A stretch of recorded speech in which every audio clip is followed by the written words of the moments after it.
السلام علیکم ورحمۃ اللہ تعالی وبرکاتہ۔ الحمد للہ الحنان المنان الذی خلق الانسان وعلمہ البیان، الصلاۃ والسلام علی رسولہ سید الانس والجان وعلی آلہ واصحابہ ذوی الخیر ذوی الخیر والاحسان، اما بعد فاعوذ باللہ من الشیطان الرجیم، بسم اللہ الرحمن الرحیم۔ آئیے ذرا سب سے پہلے حضور علیہ الصلاۃ والتسلیم کی مقدس بارگاہ میں ہدیہ درود و سلام پیش فرما لیں اور پڑھیں اللہ رب محمد صلی اللہ علیہ وسلم نحن عباد محمد صلی اللہ علیہ وسلم صلو علیہ صلاۃ و سلاما علیکا یا سیدی یا رسول اللہ صلی اللہ علیہ وسلم۔ سنیں ایک حدیث پاک، حضرت ابو بردہ رضی اللہ تعالی عنہ ایک صحابی ہیں، البدایہ والنہایہ میں روایت آپ کو ملے گی۔ وہ کہتے ہیں میرا نا اپنی شریک حیات سے اختلاف ہو گیا، کہتے ہیں میرا اپنی بیوی سے، اپنی اہلیہ سے اختلاف ہو گیا۔ بیویوں سے جب بندہ راضی ہوتا ہے نا تو بڑا ہی راضی ہوتا ہے، پھر وہ کہتا ہے جیسی میری ہے ویسی کسی کی بھی نہیں، اور جب ہوتا ہے نا ناراض تو پھر وہ منگنی سے کہانی شروع کرتا ہے، کہتا ہے کہ جب میری منگنی ہوئی تھی نا تو تیرے چاچا نے مجھے گھورا تھا، اور پھر جب دن جو رکھے تھے اس دن جو کام ہوا تھا نا اس کا بھی ذکر، اب اختلاف جو ہو گیا ہے، اور جب آپ کسی سے ناراض ہوتے ہیں تو پھر اس کی خامیاں ساری سامنے آ جاتی ہیں۔ پھر وہ کہتا ہے شادی والے دن تیرے ابا نے صحیح سلوک نہیں کیا، یہ جو مجھے کپڑے دیے ہیں، یہ جو مجھے کپڑے دیے تھے یہ پہننے والے کوئی نہیں ہے، یہ پہننے کے لائق نہیں ہے۔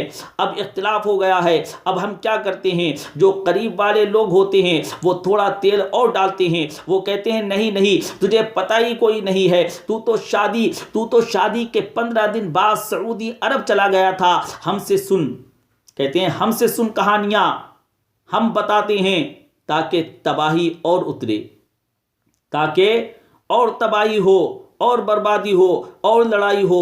اس طرح نہ کریں۔ آپ ایک آدھ بات کر کے چلے جاتے ہیں، ان بیچاروں نے اکٹھا رہنا ہوتا ہے، ان کی زندگی دوزخ بنی رہتی ہے، ان کی زندگی کو دوزخ نہ بنائے، ان کو قریب کریں۔ اللہ کے رسول صلی اللہ علیہ وآلہ وسلم تو کسی کا نکاح فرماتے تھے تو میاں بیوی کے درمیان محبت کی دعا فرماتے تھے، اور آپ ان کو لڑانا چاہتے ہیں، یہ کام چھوڑ دیں۔ تو وہ صحابی آئے، اپنی بیوی سے ناراض تھے تو انہوں نے بات شروع کر دی، کہنے لگے یہ بھی کرتی ہے، یہ بھی کرتی ہے، یہ بھی کرتی ہے، یہ بھی کرتی ہے، یہ بھی غلطی ہے، یہ بھی غلطی ہے، یہ بھی کوتاہی ہے۔ بڑی باتیں سنائیں۔ اللہ نے کان کتنے دیے؟ اللہ نے 2 کان عطا فرمائے، اور زبان کتنی؟ 1 زبان عطا کی۔ ایک، اس کا مطلب یہ ہے کہ سنگل بولنا چاہیے اور ڈبل سننا چاہیے، سنگل بولنا چاہیے اور ڈبل سننا چاہیے۔ آپ جتنا بولتے ہیں اس سے ڈبل سننے کا مزاج بنائیں، کیونکہ کان اللہ نے 2 دیے اور زبان 1، سنگل بولیں اور ڈبل سنیں۔ حضور صلی اللہ علیہ وآلہ وسلم سنتے رہے، بلکہ حضرت ابو بردہ رضی اللہ تعالی عنہ کہتے ہیں کہ میرے محبوب کریم صلی اللہ علیہ وآلہ وسلم نے تکیہ منگا لیا، ٹیک لگا لی۔ کہتے ہیں نا کہ ڈاکٹر نے میری پوری بات نہیں سنی، ڈاکٹر نے میری پوری بات نہیں سنی، تو جب تک پوری نہ سنی جائے بعض بندوں کو تسلی نہیں ہوتی۔ پورا وقت دیا۔ وہ کہتے ہیں کہ جتنا میرے اندر غبار تھا،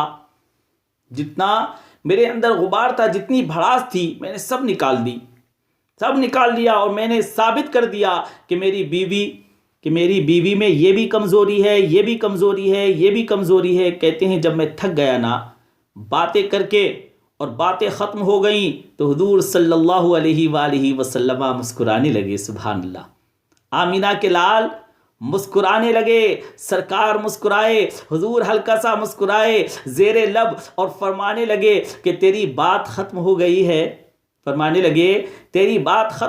ہے، تو ایک میں بھی کر لوں۔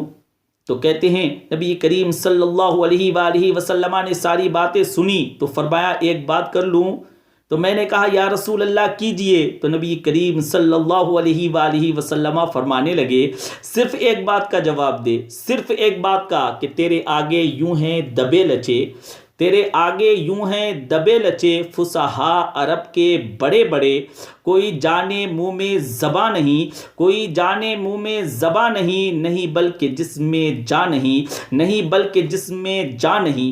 حضور فرمانے لگے کہ یہ بتا تیری بیوی میں ساری خامیاں ہی ہیں، تیری بیوی میں ساری خامیاں ہی ہیں یا کوئی خوبی بھی ہے؟ بس اتنا جواب دے۔ سرکار نے فرمایا بس اتنا جواب چاہیے، زیادہ لمبی چوڑی بات نہیں فرمائی۔ تیری بیوی میں ساری خامیاں ہیں۔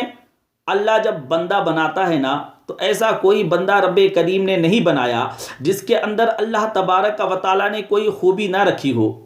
یہ الگ بات ہے کہ ہماری اپنی اینک پر مٹی پڑی ہوتی ہے اور ہم سامنے والے کا چہرہ صاف کرتے رہتے ہیں، اپنی اینک نہیں صاف کرتے۔ تو حضرت ابو بردہ رضی اللہ تعالیٰ عنہ فرماتے ہیں جب سرکار صلی اللہ علیہ وآلہ وسلم نے یہ بات کہی نا کہ کوئی خوبی بھی ہے، کوئی خوبی بھی ہے تیری بیوی میں، تو کہتے ہیں میری نا بالکل ایک جملے نے سوچ ہی بدل ڈالی، میری ایک جملے نے سوچ ہی بدل ڈالی ساری۔ یوں سمجھ لیں کہ میں اس روڈ پہ چل رہا تھا،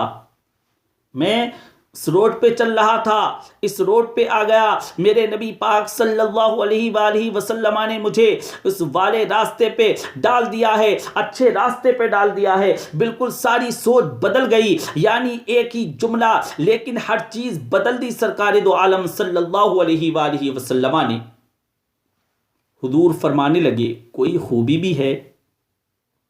سرکار نے پوچھا آپ کی شریک حیات میں کوئی خوبی بھی ہے؟ کہتے ہیں میں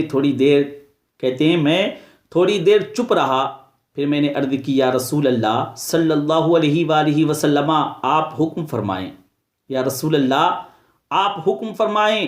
تو سرکار فرمانے لگے اپنی بیوی سے کبھی بغض نہ رکھو، اپنی شریک حیات سے کبھی بغض نہ رکھو۔ اگر تمہیں اس کی خامیاں نظر آئیں تو اس بات پر توجہ کرو جو اس کے اندر خوبی ہو، اگر اس کے اندر خامیاں نظر آئیں تو سرکار فرمانے لگے کہ اس کی خوبی پر نظر کرو۔ کہتے ہیں میں نے اٹھ کر عرض کی یا رسول اللہ صلی اللہ علیہ وسلم میری بیوی پردے کی بڑی پابند ہے، یا رسول اللہ میری بیوی میری شریک حیات پردے کی بڑی پابند ہے، میری خوابگاہوں میں کوئی دوسرا شخص پیر بھی نہیں رکھ سکتا۔ تو فرمایا جا پھر گھر جا۔ سرکار فرمانے لگے جا پھر گھر جا، اپنا جا کر کے گھر بسا لے، اپنے گھر کو آباد کر، جو سب سے اعلیٰ خوبی تھی وہ تیری بیوی نے اللہ نے عطا فرمائی ہے، وہ خوبی تیری بیوی میں موجود ہے، سب سے اعلیٰ خوبی یہی ہے اللہ تبارک و تعالیٰ نے جو تیری عورت کو عطا فرمائی ہے۔ تو رب تبارک و تعالیٰ کی بارگاہ میں دعا ہے کہ اللہ کریم میرے اس بولنے میں جو بھی لغزش آئی ہو اس کو معاف فرمائے اور ہم سب کو سننے سے زیادہ عمل پیرا ہونے کی توفیق رفیق مرحمت فرمائے، آمین بجاہ النبی الامین صلی اللہ علیہ وسلم۔